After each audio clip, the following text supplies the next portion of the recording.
বিশ্ব সাইকেল দিবস উপলক্ষে দুর্গাপুরে সাইকেল প্রেমী মানুষের স্বতঃস্ফূর্ত অংশগ্রহণে অনুষ্ঠিত হলো একটি বর্ণাঢ্য গণ সাইক্লিং র্যালি। নাগরিকদের মধ্যে ফিটনেস, পরিবেশ সংরক্ষণ এবং স্বাস্থ্যকর জীবনযাপনের বার্তা পৌঁছে দেওয়ার লক্ষ্যে এই বিশেষ কর্মসূচির আয়োজন করা হয়।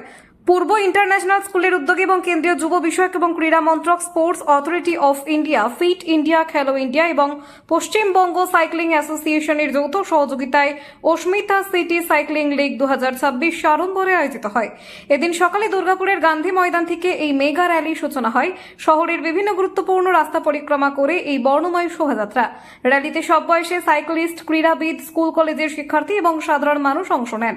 আয়োজকদের পক্ষ থেকে জানানো হচ্ছে, নাগরিকদের নিয়মিত শরীর চর্চায় উৎসাহিত করা, পরিবেশ বান্ধব যাতায়াতের গুরুত্ব তুলে ধরা এবং সামাজিক ঐক্য বজায় রাখাই ছিল এই অনুষ্ঠানের মূল উদ্দেশ্য। দুর্গাপুরবাসীর উৎসাহ, ব্যায়াম এবং পরিবেশ রক্ষার ক্ষেত্রে এক ইতিবাচক বার্তা দিয়েছে। সবুজ ঝান্ডা দিল না তো?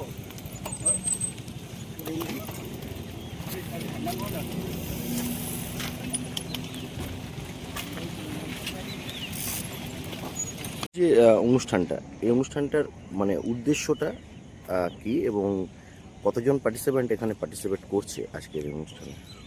অস্মিতা সিটি সাইক্লিং লিগ এটা সারা ভারতবর্ষব্যাপী বিভিন্ন শহরে হচ্ছে। তার মধ্যে এবছর দুর্গাপুরেরও নামটা রয়েছে।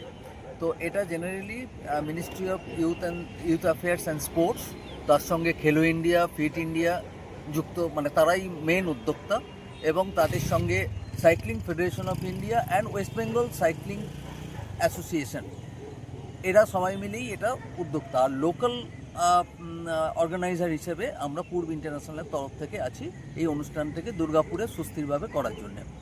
এটার উদ্দেশ্য এটাই, এখানে দুভাগে হয়। একটা হচ্ছে যে ওয়ার্ল্ড বাইসাইকেল ডে যে 3 দিন চলে গেছে, বাইসাইকেলের প্রতি অ্যাওয়ারনেস জানাতে একটা প্রতি শহরেই যেটা হয়, তার মধ্যে দুর্গাপুর একটা, তো সেটা একটা আছে। আর একটা হচ্ছে Asmita bicycle rally, that is for the ladies.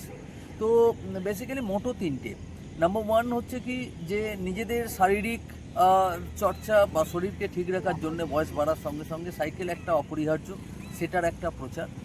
Number 2 যেটা হচ্ছে যে এখনকার দিনে সাইকেল চালালে পরে তেলের খরচা কিছুটা কমবে, যেটা বর্তমানে আমাদের মাননীয় প্রধানমন্ত্রীও বলেছেন যে যতটা সম্ভব কম রেস্ট্রিক্টেড ওয়েতে করা যায়, সেটাও একটা অ্যাওয়ারনেস।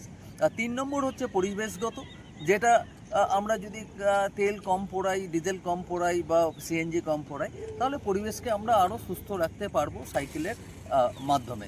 এটাই একটা প্রচেষ্টা। আপনার নাম? সুব্রত চট্টোপাধ্যায়।